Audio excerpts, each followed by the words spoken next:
ईश पगा न जगा तन पे, कही जानी को आही बसो के ही गामा। धोती फटी सी लटी दुपटी, और पाँव उपान को नहीं सामा। द्वार खड़ा द्विज दुर्बल एक, रहो चकिसो वसुधा अभिरामा। और पूछत दीन दयाल को धाम, बतावत आपन नाम सुदामा। तो भगवान पहले तो सुनते रहे कि कुछ किसी व्यक्ति के बारे में कुछ चर्चा हो रही है कि उनके सिर पे कोई पाग नहीं है, सिर पे वस्त्र नहीं है, धोती भी फटी है, न जाने किस गांव से आए हैं, शरीर से भी बड़े दुर्बल हैं, पता नहीं किस गांव से आए हैं, और उनके पैर भी फट रहे हैं, पैर में भी कांटे चुभ रहे हैं।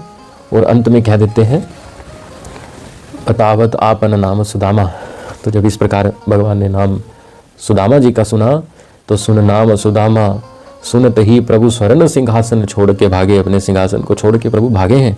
पग से पट पीत को दूर किया, उलझे मणिमाल को तोड़ के भागे। भगवान की मालाएं टूट गई, भगवान दौड़ने लग गए।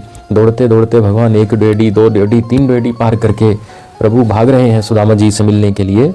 सब विस्मित होके देख रही महारानी उसे मुख मोड़ के भागे। सब देख रहे हैं प्रभु को क्या हो गया, प्रभु किससे मिलने भाग रहे हैं, द्विज दीन कहाँ, द्विज दीन कहाँ।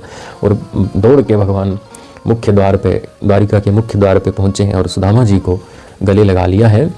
और सुदामा जी के पैरों के प्रक्षालन के लिए भगवान को जल की आवश्यकता नहीं पड़ी।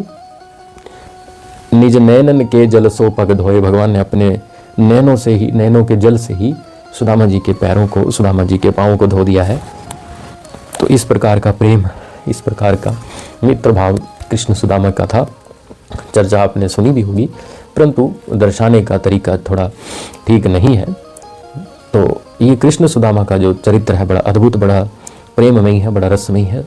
उद्धव जी की चर्चा भी हम कर लेते हैं। उद्धव जी तो ज्ञान के सागर हैं, अगाध सागर हैं ज्ञान के, परंतु उद्धव जी, भगवान को ऐसा कई बार प्रतीत हुआ कि उद्धव जी के मन में ज्ञान